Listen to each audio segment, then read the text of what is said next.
The air here feels sharp, 1,000 tiny knives pressed against your lungs with every breath you draw. Forget the romanticized image of the saloon doors and sun-drenched canyons. Tonight, we step into the true Wild West, where survival isn't an adventure, but a brutal negotiation with the cold. This is the cusp of winter, and the sprawling, endless prairie outside is cloaked in a silence so deep it can make you scream. That silence is broken only by the timber's groan as the frost takes hold, and the restless, heavy sigh of whatever creature, deer, wolf, or simply the wind, is stirring in the dark.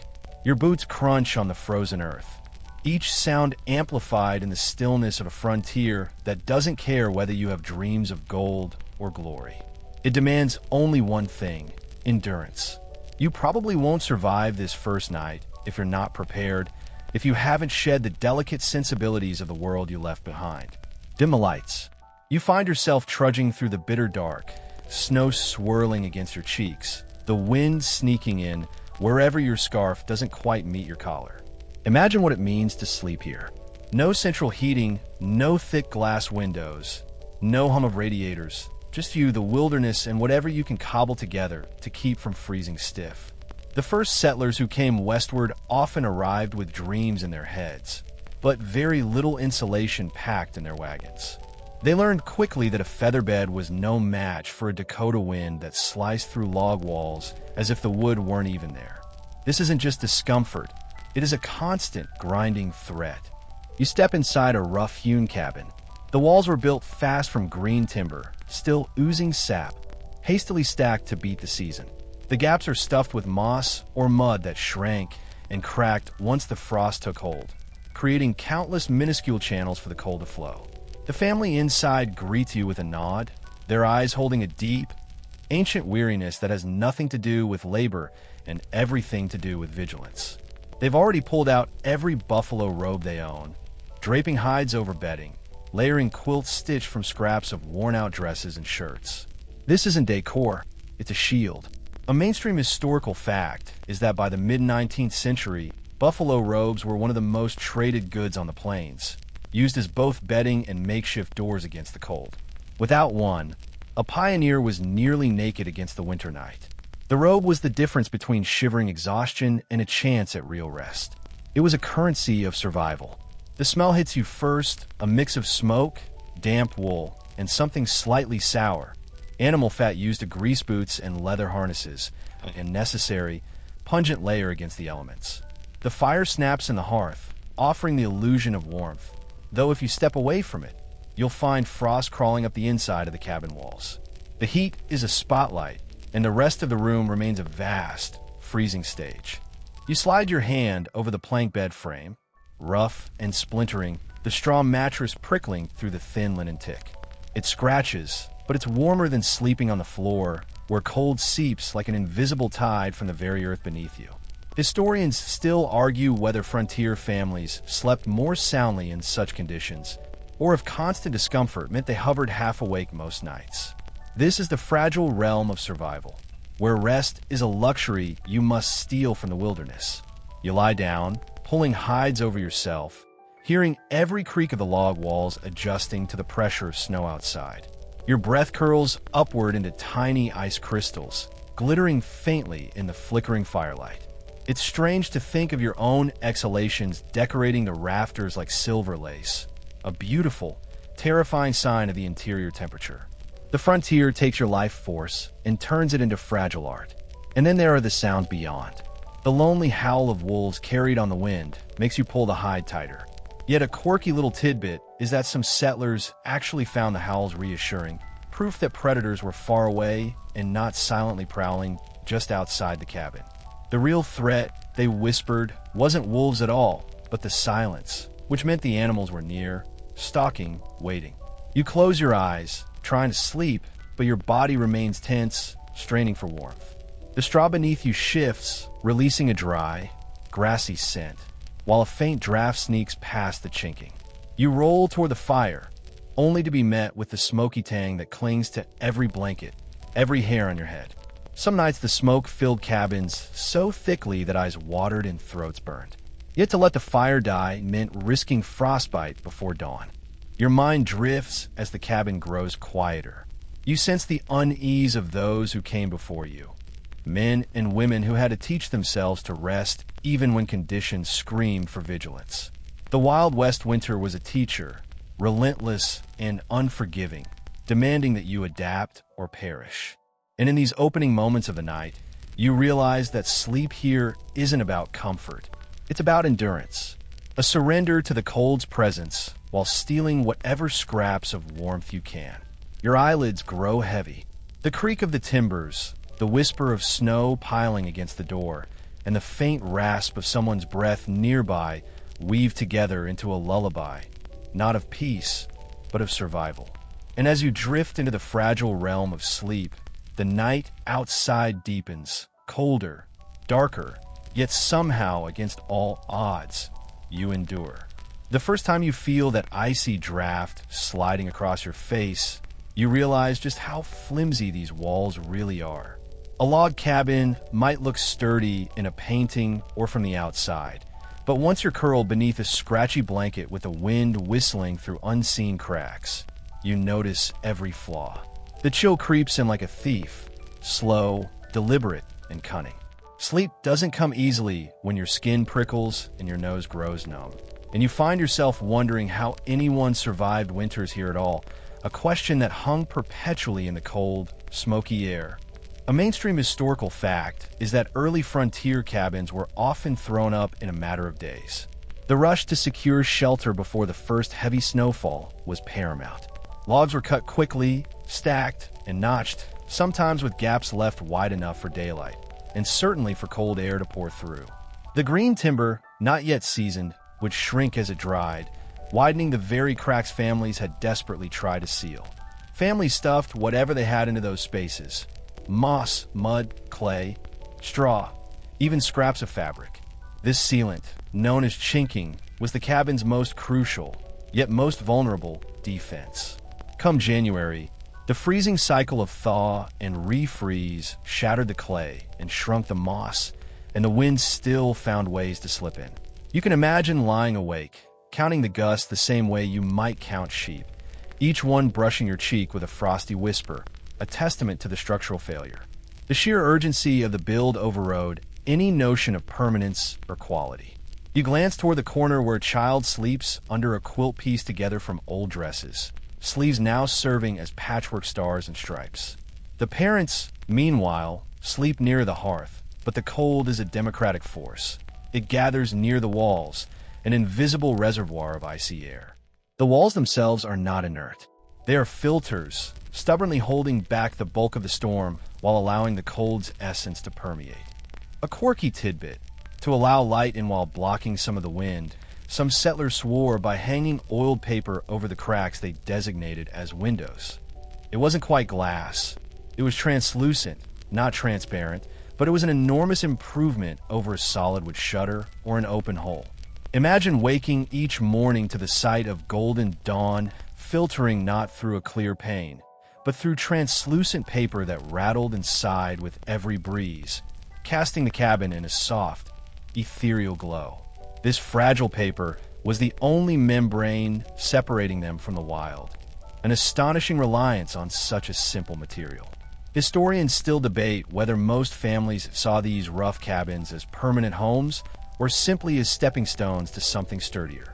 Some argue that people treated them as temporary shelters until they could build finer, more durable frame or stone houses, a dream deferred until the crops were sold and the land tamed. Others suggest that many lived out entire lifetimes within those drafty log walls, perpetually too busy with survival and the unyielding demands of the land to dream of anything grander. They accepted the constant negotiation with the cold as the price of a life in the West. You shift, trying to tuck the buffalo hide tighter around your body, and your ear catches the faint whine of the wind threading through the rafters.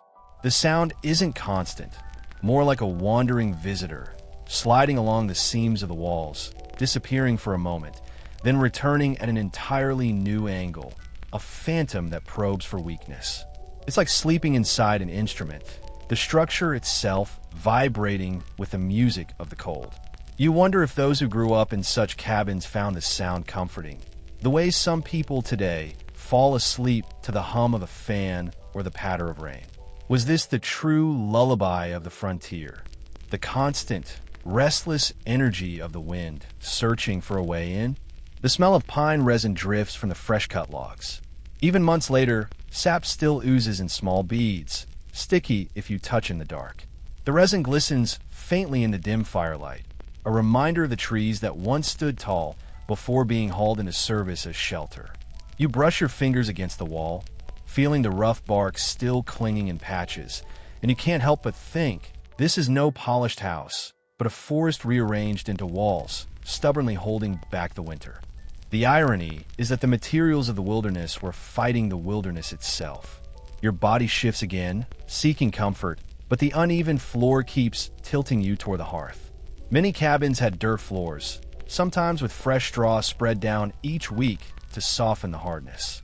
And yet in midwinter, frost crept upward from the ground itself, so that the earth seemed to breathe cold into the room. You imagine the strange sensation of trying to rest when the very floor is conspiring to chill you from below, a battle waged not just against the air, but against the frozen foundation of the earth. The draft finds you again, lifting a corner of the quilt. You sigh, half amused, half exasperated, because the cold is as much a companion as any person in this room. There's no true barrier between outside and inside. It's all a negotiation, a fragile truce between your determination to rest and the winter's endless persistence. And in that half-wakeful state, you begin to accept it. Sleep here is never about perfect stillness. It's about learning to drift despite the drafts, to fold the sound of the wind into your dreams, and to trust that the thin walls will hold, at least until morning. The night deepens, and you tug at the coverings again, realizing that warmth is never a given out here. It's an achievement, cobbled together with every hide, every stitched scrap, every bit of ingenuity the frontier could muster. Your fingers brush the rough texture of a buffalo robe spread over the bedding, its heavy weight pressing down like an anchor against the chill. It's well recorded that by the mid-1800s, buffalo hides weren't just trophies of the hunt, but everyday necessities, lining wagon seats by day and serving as thick, almost impenetrable blankets by night. They were nature's perfect insulation, offering a density of fiber that few woven materials could match. Without them, settlers often faced the winter with far less protection than even their native neighbors who had mastered the art of hide preparation for centuries. You breathe in the mingled scents of tanned leather and wool, each one earthy and pungent, hinting at how recently these items were part of living, breathing creatures. Layered over the hides is a quilt. Its patchwork squares are a kaleidoscope of faded reds, indigo blues, and yellowed whites. Each scrap tells a story, a miniature history stitched into the fabric of survival. A strip cut from a worn apron, another from the hem of a wedding dress, a piece salvaged from a shirt that saw too many summers. Quilts weren't merely covers. They were memory stitched into fabric. Warmth was drawn as much from the emotion and association as from the cotton batting. Every hour spent by firelight stitching these scraps together was an act of defiant love against the cold. One curious detail is how settlers swore that the smell of a well-used quilt, musty, smoky, faintly sweet with lavender if a sachet was tucked nearby, could bring comfort almost as much as its weight. It was the scent of home, of human effort, of survival itself. It wasn't uncommon for quilts to be passed down generations, each winter adding more stains, more repairs, more history to the layers. They became family heirlooms, not because of their monetary value, but because they represented a lineage of endurance. You pull yours higher to your chin, and it feels as though all the hands that ever stitched it are tucking you in again, a communal embrace across time. Still, the question lingers in the chilling silence. How effective were these coverings really against the relentless prairie cold? Some researchers remain divided on whether layered textiles alone were enough to preserve body heat through the harshest nights, or whether it was the practice of bundling multiple family members together beneath them that made the real difference. Alone, you might still shiver. Together, the combined heat created a microclimate of survival. This was the human element in the equation, cooperation as insulation. The wind groans at the corners of the cabin, a low, frustrated sound, but beneath these hides and quilts, you sense a fragile cocoon forming. The fire's glow paints the patchwork in amber hues, making even the dullest fabrics look golden. The robe presses on your chest, its smell thick with the prairie, a comforting, heavy anchor, while the quilt wraps you like a story in progress, a reminder that every scrap has been saved for a reason. Waste was weakness on the frontier, and thrift was warmth. Outside, the snow piles higher, muffling sound, transforming the world into a vast, white emptiness. But inside, the layered warmth becomes its own soft silence, a pocket of humanity holding out against the indifferent brutality of nature. You close your eyes and let the heavy coverings sink you into the straw mattress, scratching but bearable. And you marvel at how survival here is nothing glamorous, just the steady layering of hides, cloth, ingenuity, and hope. The patchwork isn't random. It's a map of past efforts leading to this present moment of rest. And with that, you drift closer to sleep, the quilts holding you like a stitched-together embrace, a testament to the fact that even in the face of absolute cold, the human touch, literally and figuratively, can still generate heat. The bed beneath you crackles faintly, not from fire, but from the dry stalks packed inside the tick. You shift your weight, and the straw pokes through the linen, scratching your skin like 1,000 tiny needles. It's an irritating sensation that seems impossible to escape, a constant, low-level reminder that you're sleeping on dried plant matter, not softness. Diaries of the time clearly note that most families slept on what they called ticks, large cloth sacks stuffed with straw, hay, or dried leaves. It was cheap, renewable, and easy to replace when the stuffing grew flat or foul. Yet, comfort was relative. It was a choice of the lesser discomfort. Each toss, in turn, released the grassy scent of summer fields, a bittersweet perfume in the dead of winter, a ghost of warmer months taunting you from beneath your back. As you settle in, the mattress squeaks and rustles, making you keenly aware that you're lying not on a cushion, but on last season's harvest. The unevenness presses against your ribs, so you wriggle to find a softer patch, a brief area of reprieve that will inevitably shift and flatten again in an hour. Oddly, some pioneers added corn husks to the mix, claiming the husks stayed springy longer than plain straw, offering better loft and insulation from the cold floor. Of course, those husks came with sharper edges, and many a frontier sleeper woke with scratches across their arms. It was a strange comfort, a practical compromise between the need for warmth and the reality of their resources. The air feels heavy with smoke and frost, but underneath it, you notice the subtle fragrance of dried hay, a ghost of warmer months. Some children even enjoyed the smell so much that they resisted changing the tick when it turned musty, preferring the memory of autumn fields clinging to their bedding over the clean, but scentless, new straw. You smile faintly at the thought, even as the prickle makes you shift again. The memory of warmth was a vital psychological tool against the winter. It's still uncertain if these straw beds help people truly rest or simply postpone exhaustion. Some experts suggest that settlers often slept in a state of half-wakefulness. The body never fully relaxed because the bedding was stiff and the cold unrelenting, a kind of constant, low-grade muscular tension. Others argue that after a day of backbreaking labor, chopping wood, fetching water, tending to frozen livestock, anyone could collapse in a straw and sleep like stone, itch or no itch.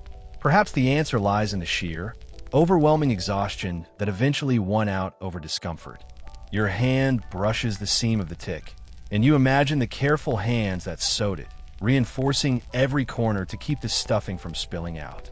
When it grew too lumpy or became damp and foul from the cabin's high humidity, families dragged it outside, beat the dust free with sticks, and refilled it with fresh straw. The process was a ritual, part of the rhythm of survival, a domestic ceremony as important as chopping wood. In those moments, even bedding wasn't just for sleep. It was another reminder that nothing here stayed easy for long. Everything required maintenance, effort, and vigilance. The tick was a high-maintenance companion, but a necessary one. You exhale, and the straw rustles in response, as if whispering back.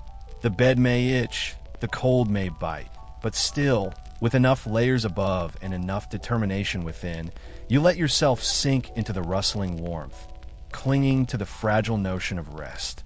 The scent of hay, the scratch of the stalks, the faint give of the compressed fibers, it all becomes part of the texture of enduring the night. The tick is the earth you sleep on, a necessary compromise with the winter. The fire at the heart of the cabin is both savior and threat, a fickle companion that determines how well you sleep on nights like this. You glance toward the hearth where flames flicker in a dance of oranges and blues, licking at the heavy logs stacked with care. Sparks leap upward, spiraling into smoke that curls around the rafters before finding its way out through a crude chimney.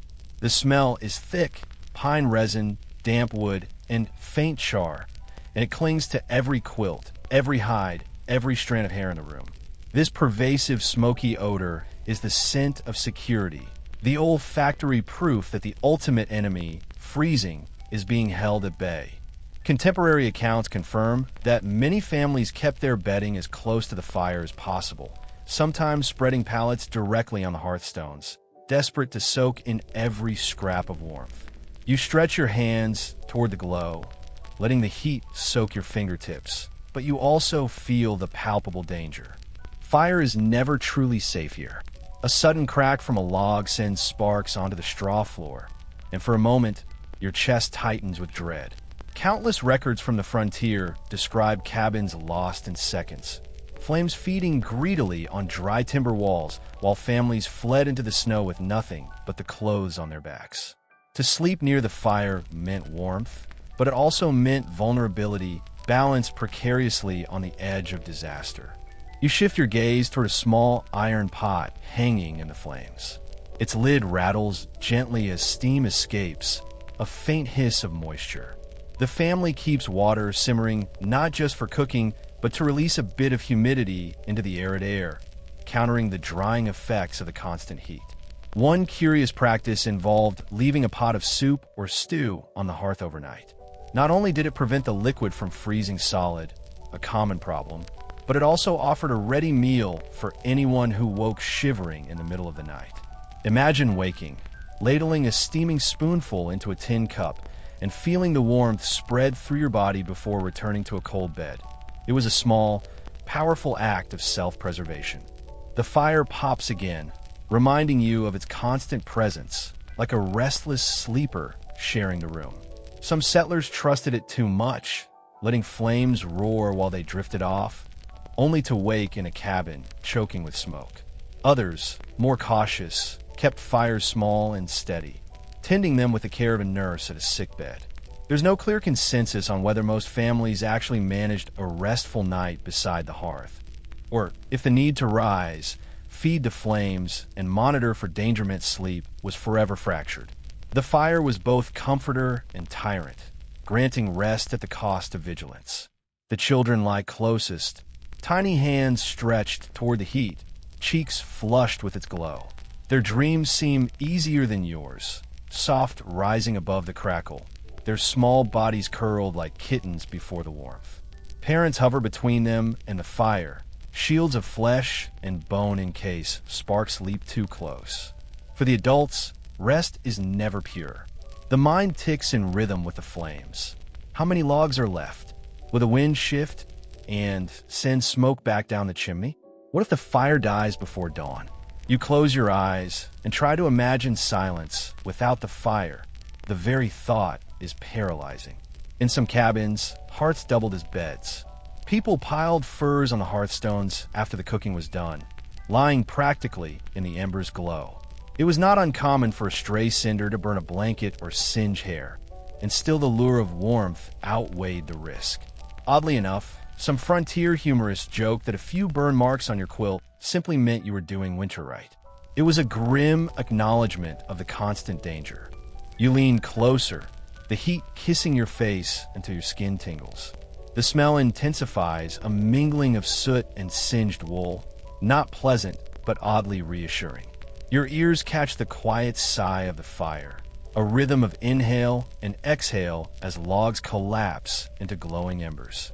It becomes a lullaby of sorts, hypnotic in its constancy. Still, sleep by the hearth is rarely deep. The fire demands attention, waking you with each pop, each gust that sends smoke swirling. Families often took turns, one member stirring every few hours to feed the blaze. Exhaustion was constant, yet the ritual ensured survival. Without the fire, the cabin would quickly descend into an ice box, breath frosting on the walls, straw bedding stiffening into frozen mats. As the night wears on, you lie on your side, facing the flames. Shadows flicker against the walls, stretching long and skeletal across the rough logs. They rise and fall like ghostly figures, companions summoned by the fire's dance. For some, these shapes brought unease. For others, they were familiar company, an evening's entertainment in a land without theaters. Children sometimes whispered that the shadows were protective spirits, keeping watch through the cold. Whether comfort or dread, the fire shaped not just the body's rest, but the mind's wandering. The smell of smoke lingers in your hair, tickling your nostrils each time you turn. Many settlers awoke with blackened faces, coughing through the morning, their eyes red from irritation. Yet they accepted it as the price of warmth. You cough softly, imagining the soot settling in your lungs, and wonder how many lives it shortened quietly over years of winters. By midnight, the fire wanes, collapsing into a bed of glowing embers. Their light is softer now, pulsing like a heartbeat in the dark. You stretch your hands once more toward them, feeling the fading warmth. The family stirs, someone rises, adds a log, sparks leap again, and the rhythm continues. You're caught between sleep and waking. The fire forever demanding, forever sustaining. The fire is not gentle, not entirely. But in this place, in this brutal winter, is the closest thing you have to a companion that never leaves. You breathe deeply, let the warmth sink into your bones, and accept that every frontier sleeper carried a secret pact with the flames. Trust them enough to rest, fear them enough to wake, and hope that morning comes before the last ember fades. You shift slightly in your straw tick, the buffalo robe slipping from your shoulder, and instantly the cold sneaks in, sharp as a knife. You tuck it back quickly and glance around the cabin. Every corner of the room is occupied, bodies curled, layered, huddled, because here warmth is a collective affair. Contemporary observers often remarked that no one sleeps alone on the frontier unless forced. The logic was simple. Human heat shared beneath hides and quilts meant survival when temperatures outside plunged far below freezing. You can picture it vividly. Children tangled together like puppies, parents pressed close beside them, perhaps even a hired hand or a passing traveler tucked in wherever space remained. The frontier wasn't a place for strict notions of privacy. Beds stretched wall to wall or pallets sprawled across the floor, all bound together by the simple need to conserve warmth. In this arrangement, you breathe not just your own air, but everyone else's. The cabin is thick with moisture, your nostrils frosting with each collective exhale. One curious recollection comes from a settler woman who noted that guests were often tucked in a bed without ceremony, sometimes sliding under covers already shared by half a dozen others. For modern minds, it may sound unthinkable, a violation of personal space. Yet for them, the strangeness lay in not sharing.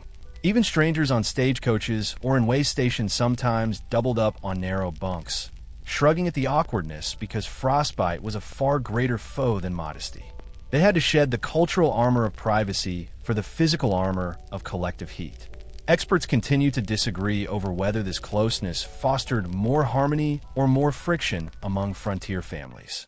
Some suggest that the enforced intimacy strengthened bonds, knitting families into resilient units built on mutual dependence. Others argue that it bred resentment, irritability, and exhaustion, too many limbs tangling, too many coughs echoing through the night. Likely both were true, depending on the family, the temperament of the individuals, and the sheer brutality of the night. You stretch your arm, brushing against the warmth of another sleeper. The sensation is startling at first, the sudden, intense heat of another body, the faint rhythm of breath, but then it becomes oddly soothing. The weight of someone beside you anchors the cold away from your side, as if together you've created a pocket of resistance against winter's assault.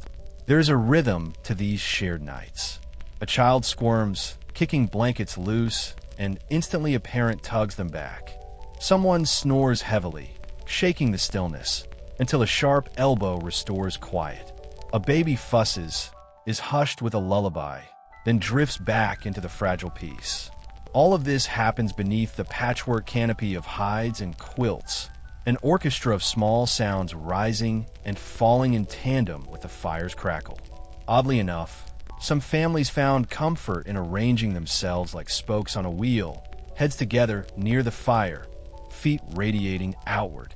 This way, warmth pulled at the center, and everyone shared equally in the glow. Others preferred long rows, with the strongest bodies flanking the edges to shield the frilier ones in the middle. Children were nearly always placed at the warmest point, tucked between parents or layered under extra quilts. The smells of the room are intimate, too.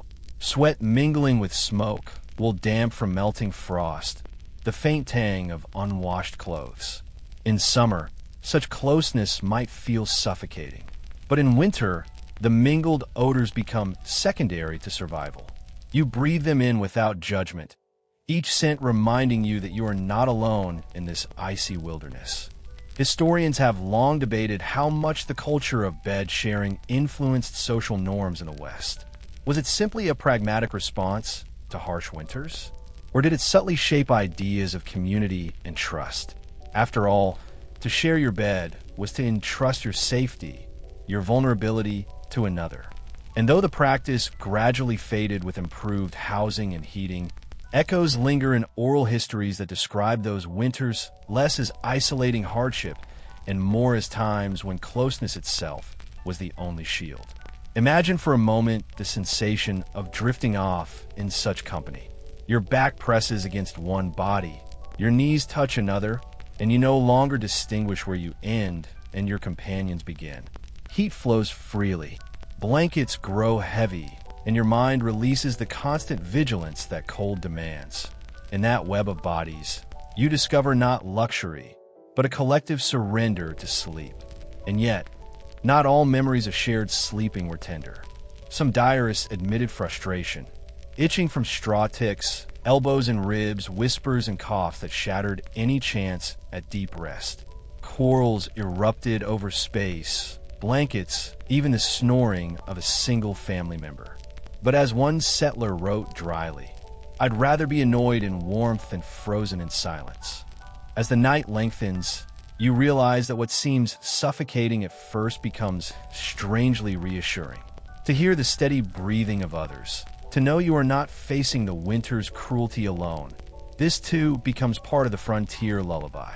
Sleep is no longer an individual act. It is a shared endeavor, stitched together as carefully as the patchwork quilt that covers you all. So you allow your body to melt into the warmth, ignoring the occasional kick or elbow, and accept the closeness as part of the rhythm of survival. Outside, the wind claws at the cabin walls. But here inside, beneath shared covers, humanity itself becomes the hearth, holding the night at bay until morning. You wake for a moment, startled by a faint shimmer above your head. At first, you think it's dust catching the firelight, but then you realize it's frost, clinging delicately to the rafters like lace.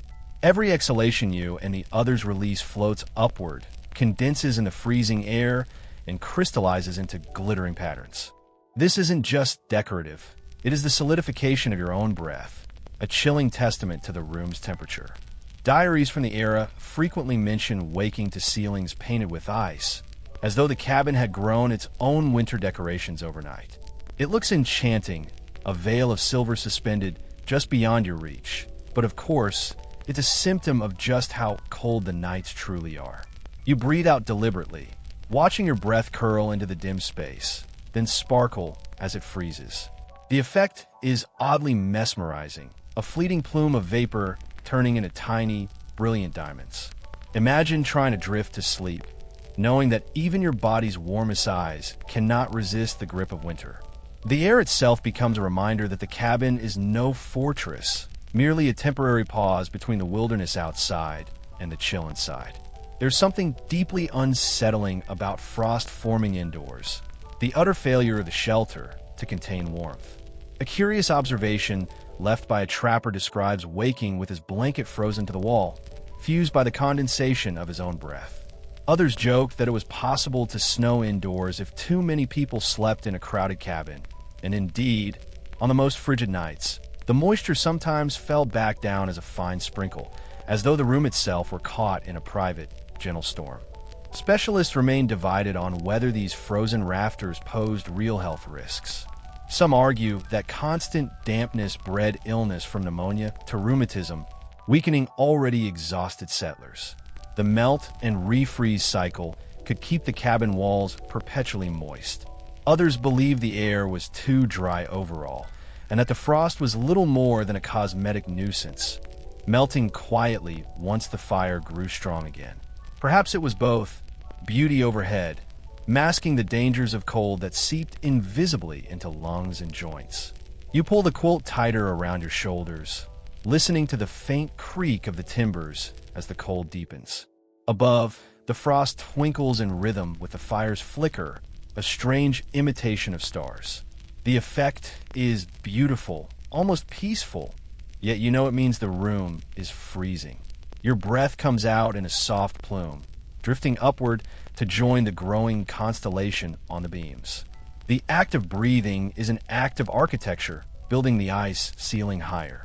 One surprising trick some families used was hanging extra sheets or canvas beneath the rafters, creating a kind of false ceiling that caught frost before it could fall on sleepers. It wasn't elegant, often just a piece of old sailcloth or a tattered blanket strung from nails, but it was supremely practical. Imagine waking without a dusting of ice in your hair thanks to a makeshift canopy. On the frontier, elegance had no place. Only ingenuity and practicality mattered. Your ears catch the faint drip of melting. A warmer draft from the hearth has finally reached the frost, loosening it, sending tiny droplets down onto bedding below. You flinch at the cold kiss of water on your cheek, then laugh softly at the absurdity. To be roused by indoor icicles is a memory few outside this world would ever know. The rafters creak again, settling under the weight of snow piled thick on the roof. Each groan makes you wonder if the whole structure will give way. Settlers sometimes rose at dawn to shovel their roofs bare, knowing that too much snow might crush the cabin. The frozen lace above you is only the delicate surface of a far heavier burden pressing down. Still, there is a strange comfort in the frost. In the dim firelight, it glimmers like silver, turning the rough cabin into a kind of cathedral. Children might have seen angels in the patterns, tracing them with sleepy eyes before drifting off again. Perhaps that's how the mind survived such conditions, by finding beauty even in breath turned brittle and frozen. It's the human spirit's refusal to surrender entirely to the bleakness. You curl closer beneath the hides, aware that every inhalation and exhalation will keep building that icy ceiling. And you realize that here, even the act of breathing leaves a mark, a shimmering diary written in ice, proof of endurance against the cold. The frost is fragile, temporary, but it's also a record of the night. A faint, tingling numbness has crept into the tips of your fingers, the ones that escaped the protective warmth of the buffalo hide. It's an easy feeling to dismiss, just the cold doing its work. But on the frontier, this is the first, velvet soft touch of the unseen thief. Frostbite. It doesn't arrive with pain or a loud warning. It slips in, silent and deliberate, promising peace and stealing tissue. This is the most insidious danger of the night, because your natural, exhausted impulse is to ignore the cold and sink deeper into sleep. You instinctively clench and unclench your fingers, trying to force circulation back into them. This constant, micro-level vigilance of the body is the true cost of frontier winter. Historical records, particularly doctors' accounts, are full of references to pioneers, trappers, and soldiers who lost toes, fingers, or entire limbs, often after a night that didn't even seem that cold. The greatest damage often occurred when people were too tired, too isolated, or simply too poor to maintain sufficient heat. They'd wake to find their skin white, waxy, and utterly unresponsive. The immediate reaction was usually to rub the affected area, often with snow, a painful, desperate measure to restore circulation. But true frontier wisdom sometimes called for rubbing with animal fat or oil, an attempt to restore life and protect the damaged skin from further exposure.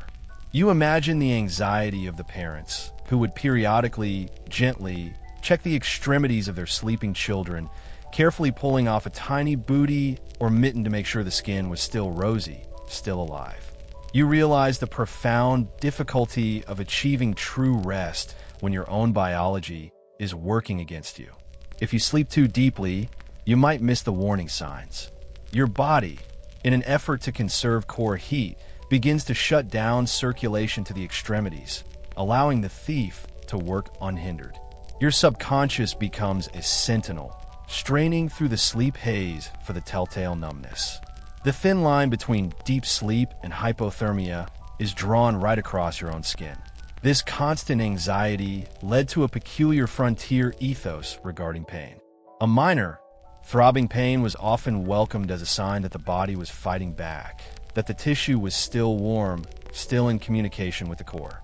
It was the absence of sensation that terrified. You press your heel against the plank bed, feeling the dull ache of the cold straw, and you are paradoxically comforted by the discomfort. Even the way people dressed for bed was a defense.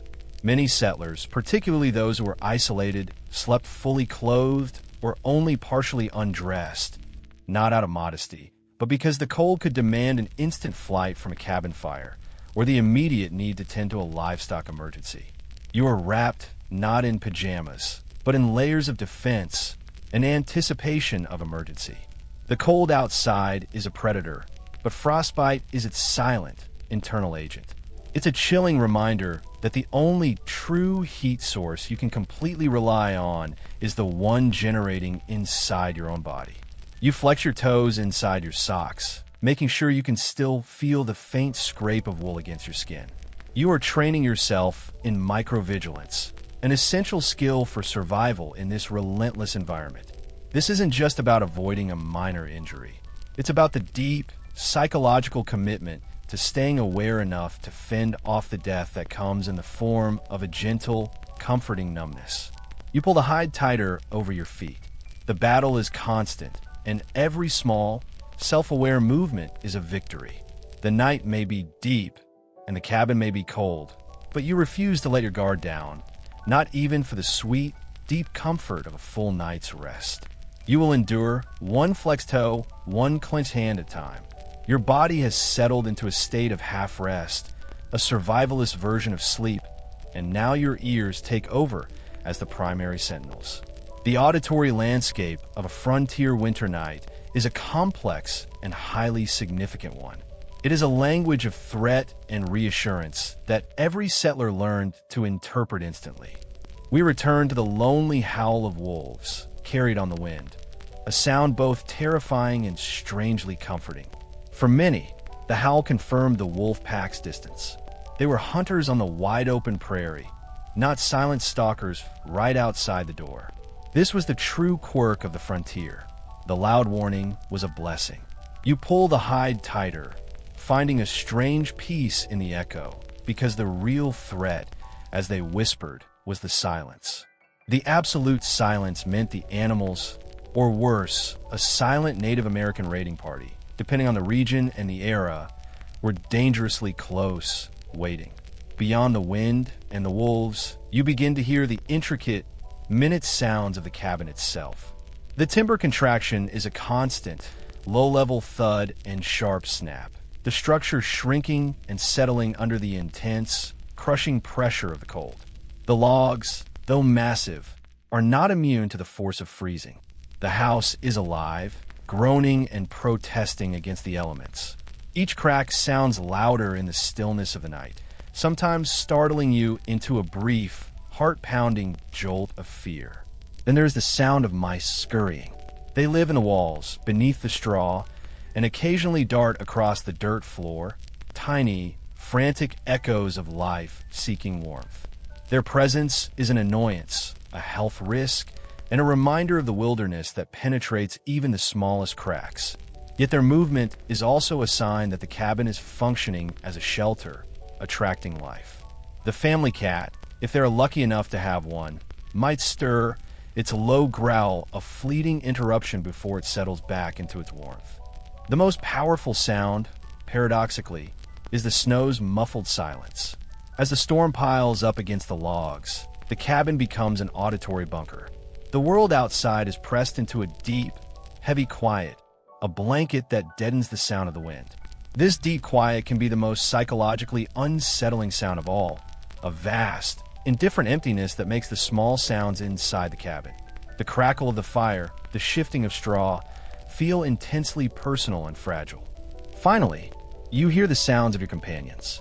The faint rasp of someone's breath, the rustle of a blanket being adjusted, and the sudden, explosive sound of a cough. That cough is a sharp, jarring punctuation in the rhythm of the night, immediately raising the specter of illness. Pneumonia, consumption, diseases that killed swiftly and relentlessly on the frontier, where medical help was a distant hope. A cough meant vulnerability, a crack in the collective defense. You listen for the sound to fade, hoping it was just smoke-related irritation, not the beginning of something worse. You realize the settlers developed an almost primal level of hearing. They didn't just listen to the night, they listened for it. They had to distinguish between the reassuring sigh of the wind passing over the roof and the ominous roar of a new blizzard beginning. They categorized every sound, folding them into a constant, subconscious assessment of danger. The howl of the wolf, the creak of the timber, the rustle of the straw, the wheeze of a tired lung. These are the components of the frontier lullaby. It's not a soothing song, but one of constant, low-grade tension. And yet, this is the sound of life, of human beings stubbornly enduring, translating the chaos of the wilderness into a predictable, though terrifying, rhythm. You close your eyes again, accepting the sounds as proof that the night is passing, and that, for now, the walls are holding. The night has reached its lowest ebb. The fire, which had been your steadfast sentinel, has begun its silent surrender. Around midnight, or perhaps 2 in the morning, the once cheerful glow has collapsed into a bed of charcoal and faint, pulsing orange embers. The heat radiating from the hearth is now barely a suggestion, and the cold, sensing its chance, begins to press inward with renewed, icy determination. This is the midnight ritual, the inevitable interruption that shatters any hope of deep, uninterrupted rest and ensures that exhaustion remains a constant companion. You wake with a start, not from a noise, but from the sudden, profound awareness of the cold pressing against your exposed skin. The buffalo hide, which felt like an anchor before, now seems inadequate. Your first movement is a grim assessment. You listen. The crackle is gone, replaced by a low, defeated hiss. The air, which had been smoky and warm, is now sharp and carries the metallic scent of deep cold. It's time to rise. The struggle to move is visceral. You're utterly unwilling to leave the warm cocoon of the blankets, but the knowledge of the cost of letting the fire die is a far more powerful motivator than any desire for sleep. The first touch of the frozen plank floor on your bare feet, or even through a thin sock, is a shock of agonizing, muscle-clenching cold. Every bone protests. You have to move quickly before the chill can leach the core warmth from your body. You rise slowly, your shadow stretching long and skeletal across the walls as the dying embers cast their final, dramatic light. You must now navigate the dark, avoiding the sleeping bodies tangled in their own layers of defense. The groan of the floorboards under your weight sounds like a cannon shot in the absolute stillness, and you wince, hoping you haven't woken the others. To wake them needlessly is a small frontier transgression, a waste of their precious, hard-won sleep. The immediate task is the desperate hunt for seasoned firewood. You can't just throw on any log. Green, damp wood will simply hiss and smoke, robbing the cabin of precious air and failing to ignite properly. You have to find the driest, most carefully stacked piece, often hidden under a blanket or near the hearth itself, to keep it protected from the damp.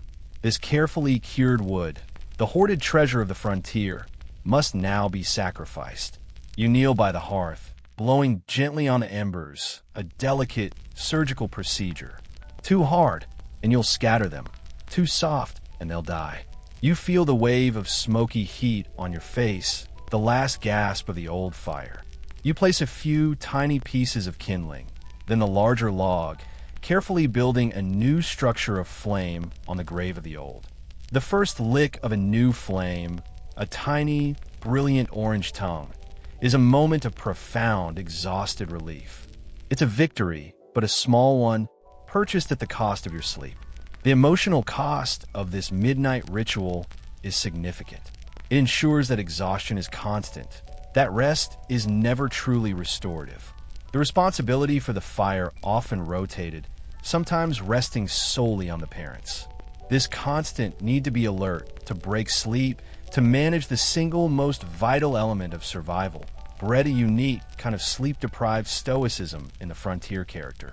They were nurses to a constantly sick, demanding flame. You stand back, watching the new fire take hold, its light slowly pushing back the deep, cold shadows that have begun to creep from the corners. Your hands are already freezing, but you resist warming them, knowing the brief heat will only make the return to the bed feel colder. You move silently back to the warmth, the memory of the freezing floor already fading, replaced by the deep, physical satisfaction of having one another skirmish with the cold.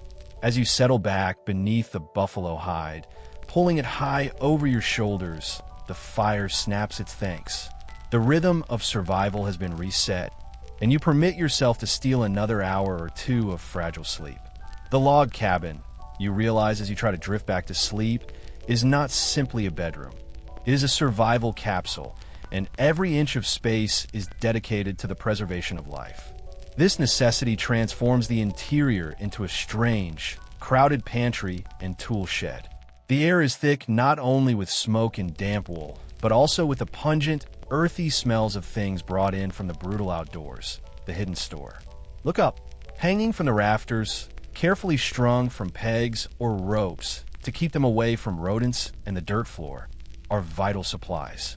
There are long strings of dried apples or squash, swaying gently in the faint air current, a dark, desiccated constellation above your head.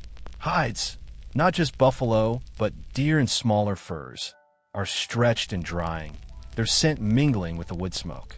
Cured meats, often heavily salted strips of venison or pork, hang like dark, shriveled trophies, their fat glistening faintly. This is the immediate sustenance of the family, and it must be kept safe from the freeze-thaw cycle that would ruin it, and from the opportunistic mice that rule the darkness. This practice had a dual purpose. It ensured that food supplies wouldn't freeze solid, making them unusable until thawed, and, more practically, it was a measure against theft or scavenging by wild animals who might pry their way in. The cabin is an arsenal, and everything is on display. The proximity of the food adds a continuous, low-level olfactory layer to your sleep. You are resting in a chamber of preservation. Near the walls, but kept off the floor on rough-hewn shelves, are sacks of cornmeal, flour, and dried beans. In the far corner, a small, dark barrel contains precious seed corn, the hope for next spring's harvest. This particular item is guarded with intense vigilance, as its loss means absolute ruin. The presence of these vital stores provides a deep, psychological comfort. Though the world outside is a white, starving wasteland, the interior holds the potential for future life. Tools also crowd the space. A heavy, steel-bladed axe, crucial for the unending labor of wood chopping, leans against the wall, its head cold to the touch. Leather harnesses, stiff with cold and animal fat, hang nearby, ready for immediate, though grueling, use. The entire domestic scene is one of utilitarian chaos. Nothing is aesthetically placed. Everything is pragmatically arranged. The children, too, learn the location of every item, where the dry kindling is stacked, which jar holds the coffee, and which blanket covers the precious potato sack to keep it from frosting. The cabin becomes a three-dimensional inventory that must be checked every morning and every night. The very design of the space dictates that the domestic and the logistical are permanently intertwined. You realize that for all the discomfort of the hard bed and the biting drafts, there's a profound sense of security in the visible inventory of your survival. You can literally reach out and touch the food that will sustain you, the hides that will warm you, and the tools that will defend you. This is the reality of the frontier home, a small, smoky, crowded haven against a world of total indifference. Sleep here is not a detachment from reality. It's an intimate engagement with the raw materials of existence. The night has reached its coldest, most critical phase. You feel it in the air, which now seems to have a painful density, and in the deep, shuddering shivers that run through your frame despite the weight of the hides. This period, the hour or two just before dawn, is the dawn trap. It is the moment when the outside temperature has bottomed out and the fire, even if carefully banked during the midnight ritual, is at its weakest and most fragile. This is the psychological and physical crux of survival. The body, having fought the cold all night, is at its most exhausted, and its core temperature is naturally at its lowest point. There's an almost irresistible temptation to simply sink deeper into the covers, to succumb to the sweet, numbing warmth of sleep. The warmth that, if allowed to deepen into torpor, is actually the first stage of hypothermia's fatal embrace. Many who died in isolated conditions were found not frozen awake, but having drifted into this quiet, comfortable death sleep. The frontier resident had to possess an almost superhuman discipline to wake during this coldest hour. The mind needed an internal, invisible clock of survival that went off before the sun rose. It was the absolute, non-negotiable need to stoke the fire, to get the hearth roaring again before the chill could set in permanently. If the fire died completely now, the cabin would become an icebox within minutes, and the difficult task of restarting a fire with numb fingers and exhausted could become an impossibility. You lie there, hovering on the edge of awareness, feeling the cold's pressure. The air in the cabin is so still that it almost feels heavy. The silence is broken only by the thin, high whine of the wind and the soft, shallow breathing of the other sleepers. Your body is screaming for rest, but the sentinel in your brain is screaming for vigilance. The act of waking up at this time is a violent act of will against nature.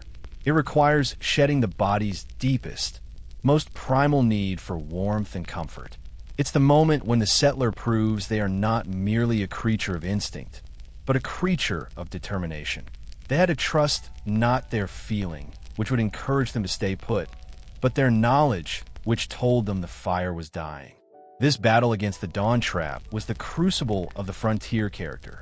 It bred a kind of relentless self-reliance and an unwavering respect for the clock of nature. There was no snooze button. The consequence was not a late start, but potential death. You feel the icy air on your face and realize you must move. The light has not come, but the lowest point has. With a sharp intake of breath, you push the buffalo hide away. The instant shock of the cold is a necessary jolt to clear the sleep from your head. Your feet find a freezing floor. The cabin requires your service. The deepest, darkest hour before morning is also the most demanding. You rise, propelled by the memory of all the previous cold nights, knowing that winning this small, personal war against the dawn trap means that the family will see another day. You are the sentinel, and the fire must be fed. The one who wakes, often the mother, due to her internal alarm for the children, faces the morning grind. This is a succession of immediate, brutal chores that must be completed before the first flicker of true daylight. They are chores that demand muscle and speed in an environment specifically engineered to make both difficult. The first, agonizing task is breaking the ice in the water bucket. Water, hauled the day before from a well or stream and kept as close to the fire as possible, will inevitably have a solid, thick crust of ice across its surface, sometimes freezing the bucket itself to the floor. The sound of the axe or a heavy metal spoon cracking the ice is a sharp, metallic sound that slices through the stillness, a loud, undeniable announcement that the day has begun. The water beneath is slushy and painfully cold on the hands, but it is necessary for coffee, for washing, and for the children. This simple act is a daily, physical illustration of the severity of the cold. Next comes the urgent need to tend to the fire. Even if it was stoked at midnight, the hearth is now weak. The logs must be moved, the embers blown back to life, and the new, cherished pieces of season wood carefully placed to guarantee a roar, not a whimper. The smoke that fills the cabin as the fire struggles to ignite is acrid and thick, forcing a round of eye-watering coughs. But it is the smell of victory, the promise of heat restored. Finally, the most unpleasant and necessary chore, tending to the frozen chamber pot. Without the luxury of an outhouse they dared to venture to in the deep dark, a pot was kept in the cabin. By morning, its contents would be frozen solid. It had to be carried out immediately to avoid smell and illness. A piece of frozen human waste, a final, humbling chore before the day could officially begin. This was the ultimate lack of luxury. The cold made even personal hygiene a difficult, often revolting task. The cumulative effect of the morning grind is instant action. There is no time to linger, no time to slowly wake up. The body is thrust from the fragile warmth of the bed into immediate, life-sustaining labor. The woman, or whomever undertakes this work, must use her frozen hands to handle freezing water, sharp tools, and fire, all while her internal clock is screaming for rest. This is the front line of domestic survival. When the fire is finally roaring and the coffee is on, the sound of the water beginning to bubble is the first soothing sound of the day. She can then turn to the children, the true reward for her toil. The warmth begins to creep from the hearth, slowly pushing the cold back into the walls. The morning grind isn't romantic, but is the unwavering foundation of every successful frontier day, a testament to the fact that survival demands an immediate, disciplined response to the cold's challenge. The fire roars now, a promise kept. The cabin is finally beginning to warm, an island of heat pushing back the cold tide, and the first reward for the night's endurance is the breakfast of endurance. This is less a meal and more a catalytic ritual, the necessary injection of warmth and calories to fuel the day's work. You are finally rising, the fire's roar making the thought of leaving the buffalo hide bearable. The sound that pulls you from the last vestiges of sleep is the clatter of tin cups and plates, and, most importantly, the rich, aggressive aroma of boiling coffee. The smell of brewing coffee, often a thick, gritty, and heavily chicory-laced brew, is a sensory assault, a wake-up call that cuts through the lingering smoke and damp. In an era before energy drinks or central heating, this hot, bitter liquid was the primary source of internal motivation. It was a cultural necessity, a sign that civilization, however rough-hewn, had returned for the day. The first mouthful of the piping hot coffee is a shock, then a wave of pure, life-giving heat that travels down your throat, warming you from the inside out. This internal heat is as vital as the fire itself. It's the body's re-engagement with life. The main meal is likely simple, a bowl of cornmeal mush or hastily cooked oatmeal, perhaps flavored with a dollop of molasses or a few hoarded dried berries. It is heavy, bland, and intensely caloric, a necessary, dense fuel for the back-breaking work ahead. The children eat quickly, blowing on the steaming mush, their faces flushed with the combined heat of the fire and the food. The parents eat with a quieter, more focused intensity, their eyes scanning the room, already thinking about the day's tasks. There's a profound cultural significance to this meal. It is a moment of collective safety, a time when the family is gathered, warm, and fed. It is the proof that the vigilance and suffering of the night were not in vain. The steam rising from the plates and cups is a small, fragile cloud of victory. Historians note that while the food itself was often monotonous, the warmth of the meal was paramount. Cold food in a cold cabin on a cold morning was a psychological defeat. The simple act of ladling hot mush from the pot and handing a steaming tin cup was an act of profound care and practical love. Warmth was love on the frontier. You scraped the last bits of mush from your plate, feeling a satisfying heaviness in your stomach. The cold no longer feels like an existential threat, but a conquerable problem. The clatter of the dishes, The low murmuring of conversation and the steady roar of the replenished fire weave together into the most comforting sound of all, the sound of a frontier family surviving. The night is a memory, and the day is a promise of warmth and labor. With the fire roaring and a hot meal inside you, the focus shifts to the final layer of defense against the day's outdoor labor: your clothing. This is not the clean, soft fabric of a modern wardrobe. This is a heavy, smelly, stiff collection of winter wear, a thick, often uncomfortable second skin that is as vital as the log walls themselves. You pull on your layers. First, rough homespun wool undergarments, scratchy, irritating, and full of lanolin that repels moisture. Over this go the trousers and a heavy wool shirt. The wool, while wonderfully insulating, is permanently permeated by the combined scents of smoke, sweat, and animal fat used for waterproofing. To the modern nose, the garments would be an assault. To the settler, the pervasive, pungent odor was the smell of functionality, a mark of successful wintering. The sheer stiffness of the frozen garments is the first physical protest of the morning. Boots and outer coats, left near the cold walls overnight, are rigid. They have to be taken near the fire, not too close lest they scorch, and rubbed, beaten, and wrestled into submission before they can be worn. The leather is often treated with tallow or lard to make it slightly water-resistant, leaving a thick, greasy residue that feels clammy against the skin. There is a profound lack of proper washing during the deepest part of the winter. Water was too precious, and drying clothes was nearly impossible without scorching them. Consequently, clothing was worn for weeks, sometimes months, accumulating dirt, oils, and moisture. This led to persistent itching and skin irritation, a constant, low-grade discomfort that was simply accepted as the price of warmth. Settlers often developed a kind of philosophical acceptance. Discomfort was a badge of honor. Cleanliness was a distant summer luxury.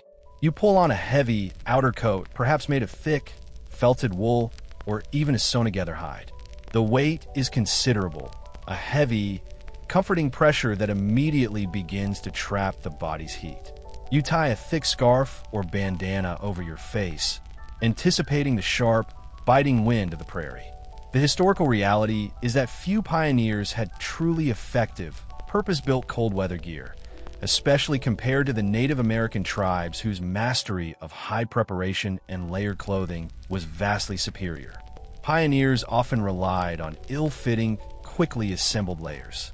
Their clothing was a testament to improvisation, patchwork repairs, different fabrics stitched together, a constant battle against fraying and tearing. You notice a child struggling to lace a frozen boot, their fingers already stiffening. The parents step in, their movements efficient and practiced, showing them the precise way to bend the stiff leather and work the frozen thongs. It is a lesson passed down. The clothing is not just something you wear. It is an active tool that must be maintained and mastered. As you stand by the door, your body encased in its thick, pungent, and stiff layers, you feel the distinct psychological separation from the easy comforts of the past. Your clothing is an armor, and every itch, every uncomfortable pressure point, is a reminder that you are a functioning unit of survival. The cold outside is still a monster, but now you are ready to meet it. While the adults are bound by the iron logic of survival, the fire, the food, the freezing temperature, the children inhabit a subtly different, though equally confined, world. For them, the cabin at night, with its flickering firelight and deep shadows, becomes a place where sleep and imagination intertwine, a necessary escape from the grim reality of the cold. Curled deepest beneath the buffalo robes, often between the parents to maximize warmth, the children are strategically placed for survival. This physical protection allowed their minds a small measure of freedom. They didn't have the adult's constant, exhausting vigilance over the fire or the inventory. Their job was simply to stay warm and rest. You can imagine the shadows on the wall, summoned by the fire's dance, becoming characters in their dreams. To an adult, the shadows are spectral figures, perhaps a source of unease. To a child, they are protective spirits or the ghosts of animals from the forest outside. The indoor frost, the silver lace on the rafters, might not be a sign of freezing cold, but the work of winter fairies decorating the cabin for the night. This capacity for finding fantasy in the mundane was a crucial psychological defense mechanism for the young frontier mind. Parents played a key role in cultivating this imaginative buffer. They would sing lullabies, not just soft, gentle songs, but often simple, repetitive tunes about the day's work or the animals outside. These songs served to distract the children from the sounds of the wind and the knowledge of the biting cold, folding the real, frightening sounds of the night into a soothing, rhythmic narrative. The lullaby was a form of emotional insulation. The children's experience of a straw tick was also different. While an adult felt the raw itch and the discomfort, the child might feel a comforting nest. The smell of the dried hay was a familiar, earthy aroma, and the rustling sounds when they shifted were an interactive part of their bed. For them, the straw was less a hard mattress and more a large, warm animal to sleep inside. The ultimate protection, however, was layering. Parents went to extraordinary lengths to ensure the children were bundled. A child's small body loses heat more quickly than an adult's, making them especially vulnerable. Thus, the best, thickest, and warmest patches of the quilts were often reserved for the children, their feet wrapped in extra pieces of wool or cloth. The sight of a small, bundled child, rosy-cheeked from the fire, was the proof of a successful night for the entire family. Their sleep was often deeper, less fractured than their parents'. They did not have the burden of consciousness. The noise of the wind and the creak of the logs became integrated into their slumber. In a way, the children were the purest sleepers in the cabin, able to truly surrender to the process of rest because the adults had placed themselves as a physical and psychological shield.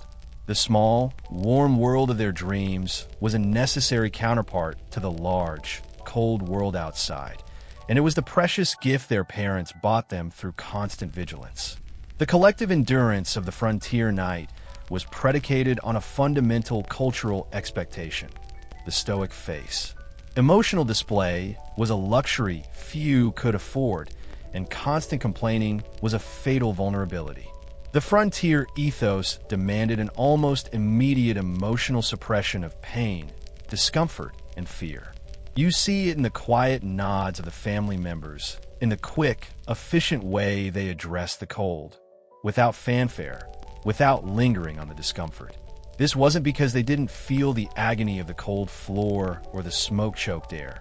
It was because acknowledging it too deeply would be to grant the wilderness a psychological victory. Survival required a mind focused on pragmatism and solution, not on self-pity. The cultural narrative of the pioneer, the rugged individual, the brave settler, was built on this stoicism. Showing weakness, complaining about the itch of the straw or the cold draft, was not only frowned upon, but was seen as an impediment to the collective morale.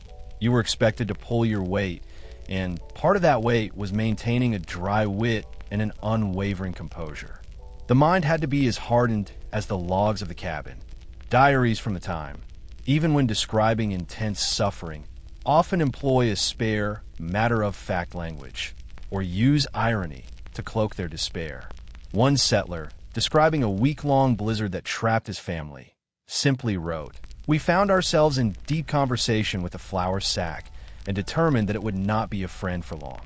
This dry humor was a vital coping mechanism, a way of acknowledging the absurdity and brutality of their situation without surrendering to despair. The adult settlers were teaching themselves to exist in a state of controlled anxiety. The fear of fire, illness, or freezing was always present, a background hum. But they could not let that fear paralyze them. Instead, they channeled it into action, gathering more wood, stitching another layer on a quilt, or simply ensuring that the first one to wake took immediate, decisive steps to restart the fire. The stoic face was also a form of social contract. To complain was to place a burden on your neighbor or your spouse, forcing them to expend emotional energy they needed for physical survival. By maintaining a quiet, uncomplaining front, you were contributing to the psychological resilience of the entire unit. It created an atmosphere of competence and capability. As you pull on your stiff, cold clothes, you adopt this face yourself. You don't sigh, you don't shiver dramatically, you simply do. The discomfort of the cold is no longer a personal affront. It is a universal condition that must be managed. This acceptance, this quiet refusal to be emotionally defeated by the elements, is the hidden engine of the frontier's endurance.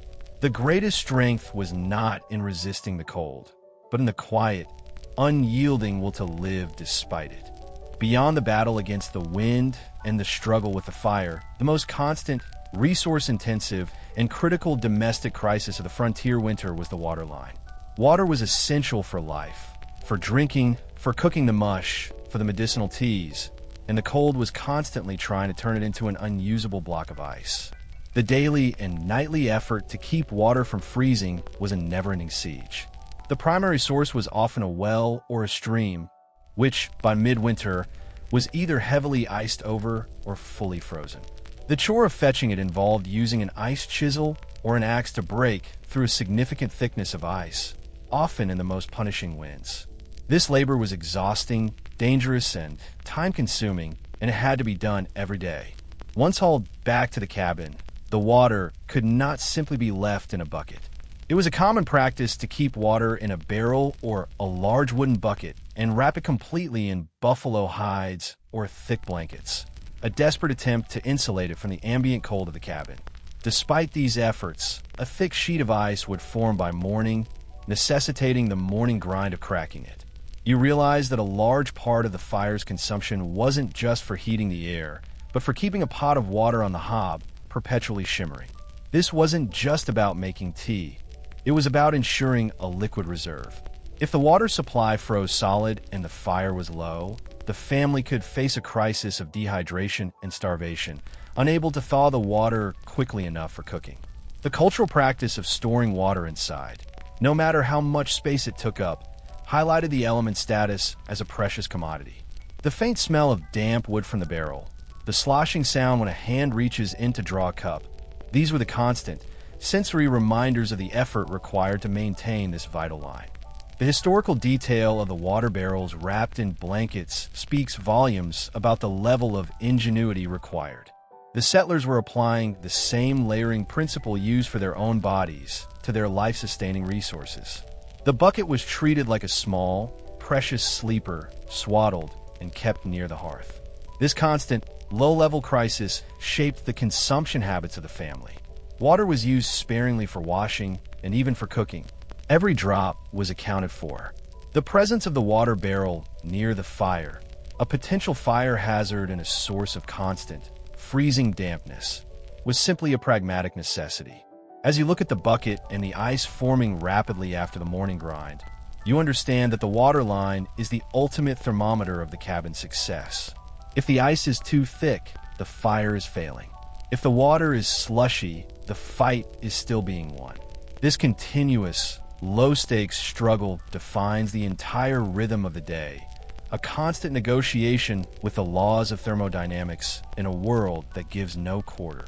The relentless pressure of the cold often forced the settler to make difficult, sometimes desperate, compromises.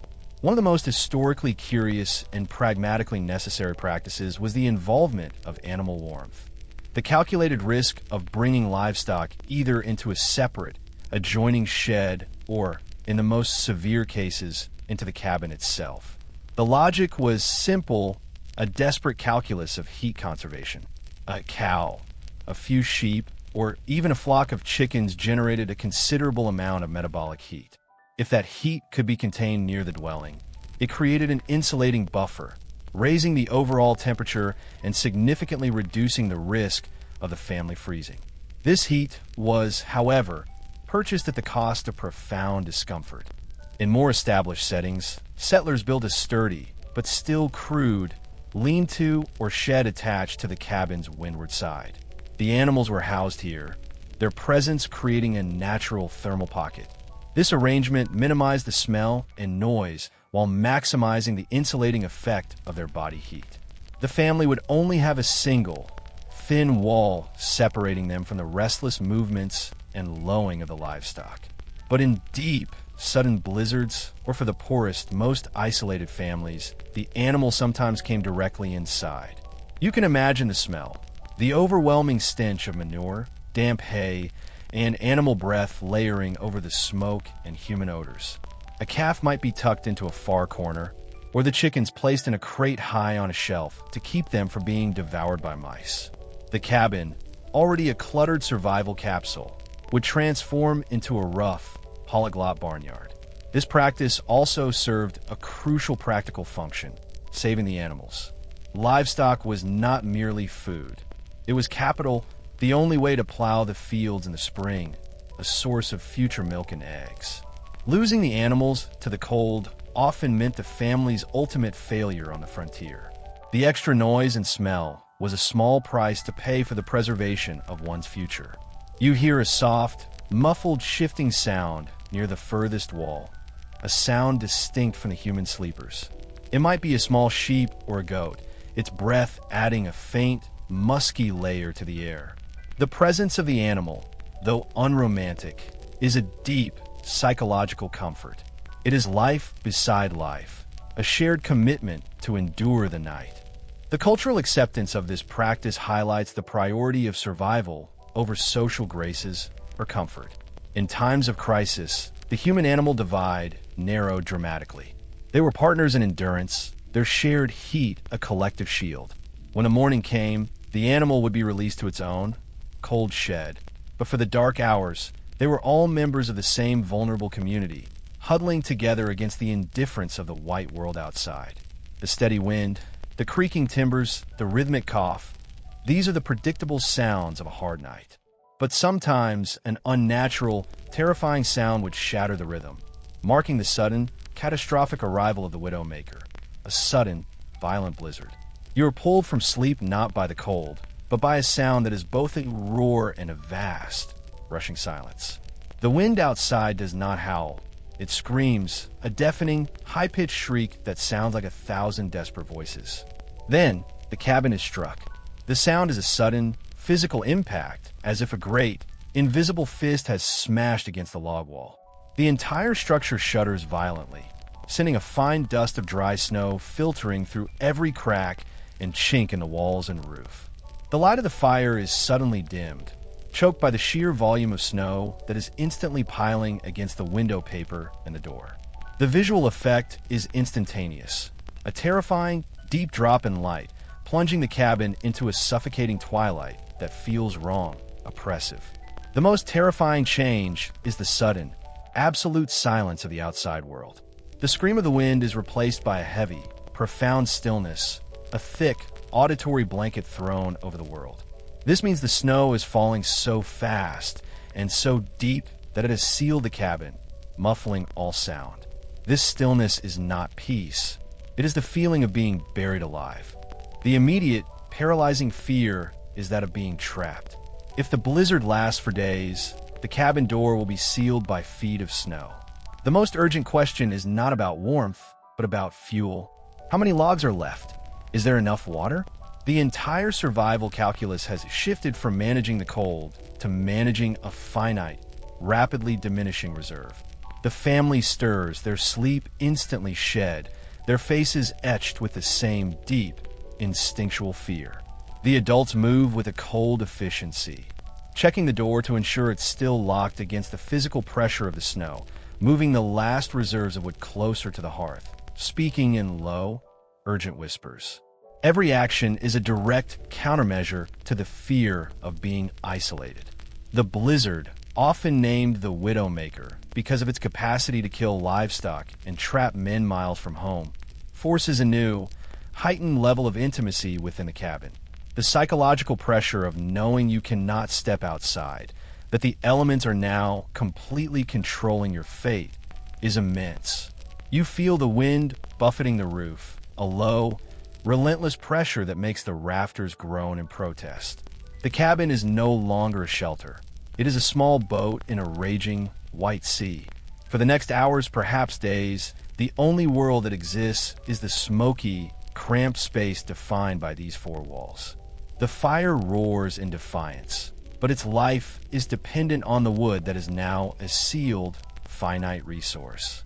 The blizzard is a profound test of the settler's mental resilience, demanding acceptance of a complete surrender of control. They can only wait, conserve, and endure the profound silence of being buried. In the face of the blizzard's sudden, overwhelming power or the nightly terror of the cold, the settler turned to two distinct, yet strangely interwoven, forces: prayer and pragmatism. The frontier demanded a spirituality that was as grounded and functional as a buffalo robe. For many, the first, instinctive response to the shriek of the widow-maker or the cold's insidious creep was a silent or spoken prayer. They would pray for the fire to last, for the snow to stop, for the health of their children. This was not a passive faith, but a desperate, spiritual attempt to influence a universe that seemed indifferent to their struggle. The rough-hewn cabins, with the frost-laced rafters, became temporary cathedrals of necessity, places where the distance between the human and the divine felt terrifyingly small. Yet, this faith was always instantly followed, and often superseded, by intense practical measures. The paradox of frontier spirituality was the understanding that God helped those who helped themselves. They were praying for the fire to last, while simultaneously dragging the last, precious log closer to the hearth. They asked for protection while carefully checking the chinking for new cracks the wind had opened. This practical faith created a unique cultural perspective. They were not waiting for a miracle. They were enacting a survival plan and asking for Providence to smile upon their efforts. The buffalo robe, the patched quilt, the roaring fire. These were the tangible, earthly instruments of their salvation. The prayer was the emotional and psychological support that allowed them to perform the exhausting, pragmatic work. Historians note that religion on the frontier often shed the complicated doctrines of the East, becoming simpler, more focused on fundamental concepts of endurance, community, and the ever-present threat of death. Their God was one who understood hard labor and the necessity of harsh measures. You see this blending of forces in the parent who, after reciting a quiet, hopeful verse over the sleeping children, immediately rises to check the water barrel, ensuring the ice is still thin enough to break. The prayer provided the strength to face the arduous task. The task itself ensured the family's survival. The superstitions of the frontier were also part of this spiritual defense. Small, practical rituals designed to ward off misfortune. Never bring a spade into the house, lest you invite a grave. Always bank the fire facing a certain direction. These were small acts of control in a world that offered very little. The settler, therefore, lived in a constant state of dual allegiance, to the spiritual comfort of a higher power and to the material reality of the cold, hard earth. They trusted in the strength of their will, the thickness of their woodpile, and the mercy of God in equal measure. This fusion of belief and action was the ultimate psychological shield against the crushing isolation of the winter. They survived because they believed, but they only survived if they also worked. As the night nears its end, you can finally summarize the true rhythm of rest on the frontier. It was never a single, solid span of comfort, but a series of catnaps, a pattern of waking, vigilance, and brief, deep plunges into exhausted sleep. The very notion of an 8-hour, uninterrupted rest was a foreign, impossible luxury. The body, forced into this cycle by the demands of the fire and the threat of the cold, gradually adapted to a state of half-wakefulness. This was a survival mechanism that allowed the mind to remain a sentinel, constantly monitoring the environment without full, conscious engagement. You're never truly out. You're always on call. This kind of sleep is physically taxing. The body never fully relaxes, muscles remain tense, and the deep, restorative phases of rest are consistently interrupted by the midnight ritual, the cries of a child, or the sudden shriek of the wind. Exhaustion, therefore, was not an occasional state, but a permanent condition of life in the winter cabin. Historical sleep patterns, even in non-frontier cultures, often involved a period of waking in the middle of the night, a first sleep and a second sleep. But the frontier enforced this with a brutal life-or-death rigor. The necessity of tending the fire transformed a cultural habit into a biological mandate. You lie there, counting the moments until the first tentative light, and you realize that your body is a kind of natural spring scale, measuring the passing of the night by the intensity of the cold and the weakness of the fire. You learn to interpret the slightest change in the air pressure, the fading scent of smoke, or the shift in the straw mattress. The only true, profound rest the settlers could ever hope for was the promise of spring, the moment when the worst of the cold had passed, and the fire could finally be allowed to die down for a few hours without fear. Until then, sleep was a shared endeavor, a stolen moment, a precarious perch on the edge of awareness. This rhythm of vigilance bred a unique kind of pioneer patience. They understood that comfort was not an entitlement, but a cyclical reward granted in small, precious doses. The catnaps, though exhausting, sustained them. Every brief plunge into sleep was a vote of confidence in the logs, the hides, and the person who took the midnight watch. You settle into the final, deepest rest of the night, knowing that soon, the sun will rise and demand action. The fragile peace of this moment is the reward for the night's constant watchfulness. The body is tired, but the mind is alert. The rhythm of survival is a harsh teacher, but you have learned its lesson. The first, subtle change is not a sound or a feeling of heat, but a barely perceptible shift in the quality of the darkness. The heavy, absolute blackness of the night begins to thin, replaced by a deep, bruised gray. This is the first light, and it is the most profound moment of relief in the entire cycle of the winter day. You open your eyes, and the room is still dim, but the faint, gold-tinged light is filtering through the cracks in the chinking and, most beautifully, through the oiled paper that serves as a window pane.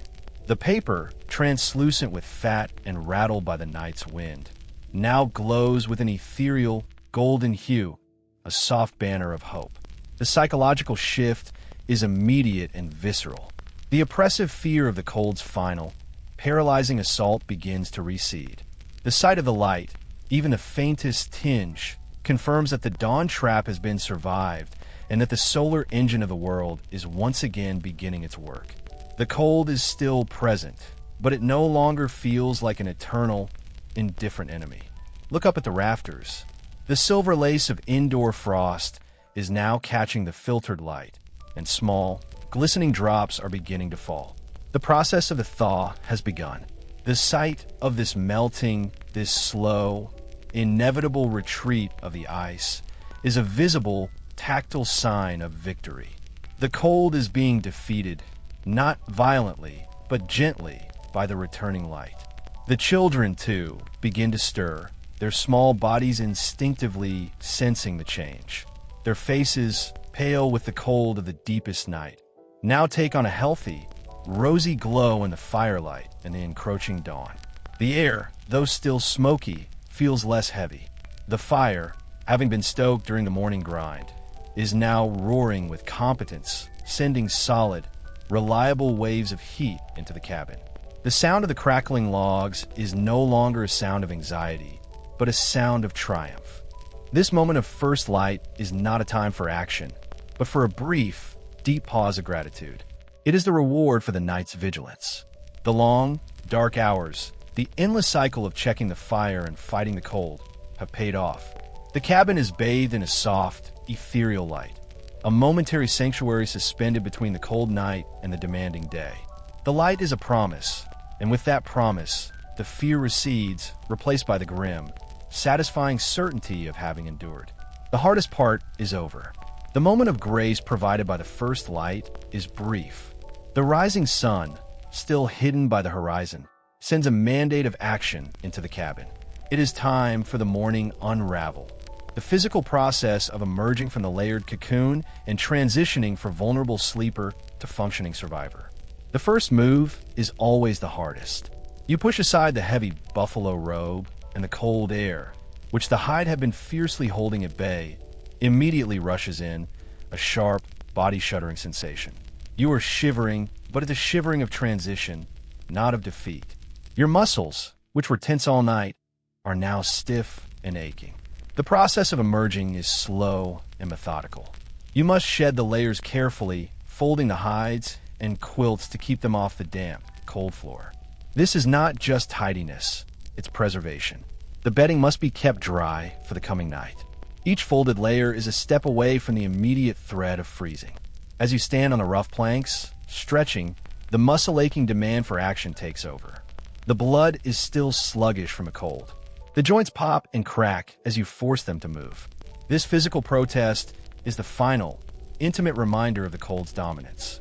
The first task is always to dress quickly, donning the stiff, heavy clothes described earlier. The act of pulling on the scratchy wool and frozen leather is a moment of grim, necessary sacrifice. You're trading a small amount of lingering warmth for the mobility required for the day's labor. The true transformation is in the attitude. The bundled, inward-focused vulnerability of a night is instantly shed for the outward-focused efficiency of the day. The eyes of the adults are clear, their movements decisive. The exhaustion remains, a deep current beneath the surface, but it is masked by the sheer, overwhelming necessity of the work that must be done. Feeding the animals, chopping wood, preparing for the day's tasks.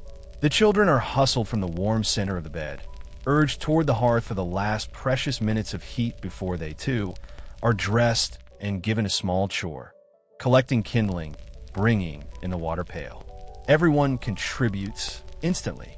The morning unravel is the decisive moment when the frontier family affirms its survival. They have won the night, and now they turn their collective will to winning the day. The cabin is no longer a dark sanctuary, but a staging area for a new battle with the elements. You take a deep, smoky breath, feel the last remnants of the deep cold, and step fully into the demanding reality of the frontier morning. The sentinel is down, and the worker is up. The sun has risen, now casting a blinding, brilliant light through the thin, oiled paper, and the last embers are collapsing into a final, soft gray ash. The night is decisively over, but the lesson remains. You stand by the hearth, feeling the residual, comforting heat radiating from the rough stones, and you realize that the frontier winter was the ultimate teacher. It taught with a relentlessness that no book or sermon could match, demanding a full accounting of every resource and every moment of vigilance. Survival was not a single, grand heroic act, but 1,000 tiny, repetitive decisions made in the dark. The choice to get up and feed the fire, the discipline to check for frostbite, the ingenuity to stuff a crack with moss, the humility to share your bed with a near stranger. It was a combination of ingenuity, collective warmth, and sheer, unwavering will. The memory of the cold will linger long after the fire is dead. The smell of smoke and damp will cling to your clothes. The slight, permanent tension in your shoulders will remain. This is the scar of the winter, a physical and psychological mark that differentiates the survivor from the dreamer. The log cabin, now bright and busy with the morning's activity, loses its mystery and returns to being a simple wooden box. Yet, you understand its true function. It was a membrane, not a wall, a point of constant, fragile negotiation between the fierce indifference of the wilderness and the stubborn persistence of humanity. Every creak, every draft, every flicker of the shadow was part of that negotiation. The winter forced a profound reevaluation of what comfort truly meant. It wasn't soft sheets or silence. It was the ability to feel one's fingers, the sound of a child's even breathing, the sight of a new flame taking hold. Warmth was not a given. It was an achievement. You turned from the hearth, ready to face the blinding white world outside. The night has passed, but the knowledge it imparted is a permanent possession. You are changed by this experience, more aware, more disciplined, and perhaps more profoundly grateful for the simple, elemental necessity of heat. The cold demanded your full attention, and in giving it, you learned not just how to survive, but why you had to. The negotiation with the wilderness continues, but you now know the terms.